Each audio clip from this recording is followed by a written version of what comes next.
with that said, we hear, everybody's starting to kind of be a lot more aware of what's going on with being able to channel and all that.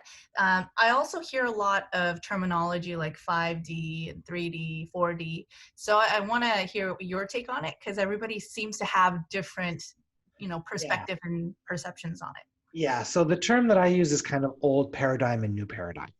Hmm. So old paradigm is what I call kind of like old reality where the dominant energy, the dominant focus, the dominant experience is effort and struggle and hard work, and achievement comes through action. And that's probably where most of society kind of still operates. Hmm. The flip side of that coin is what I call the new paradigm.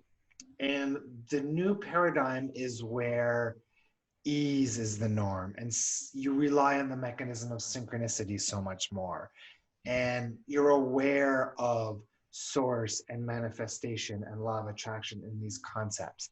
And the dominant focus of life in the new paradigm is, pleasure and enjoyment, and understanding that from that place where pleasure and joy and happiness is your dominant state, life unfolds in a very, very different way Hmm. where it's just easy. Like for me, so one of the big differences between old paradigm and new paradigm is old paradigm, we function mostly out of our analytical mind. So all of our decision making is done by analyzing circumstances, looking at life experiencing, processing it all up here, and then making a decision, right?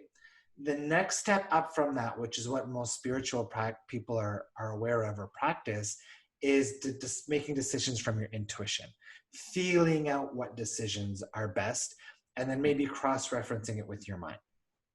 Now, the next step beyond that, which is what I call fully in the new paradigm, is operating purely out of impulse.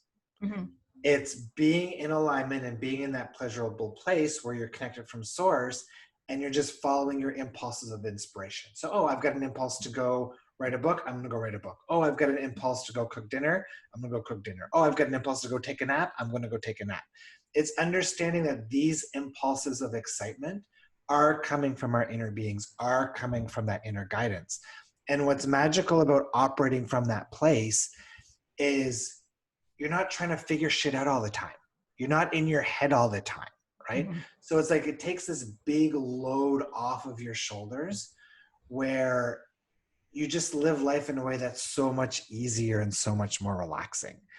And in spiritual communities where they talk about 5D and ascension, I Hmm. think it's essentially the same thing where 5D, you're operating under that new paradigm state of being.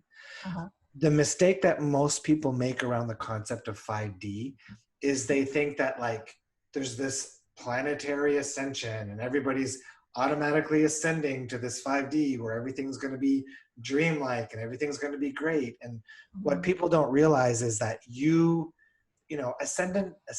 ascending, sorry, isn't something that happens to you.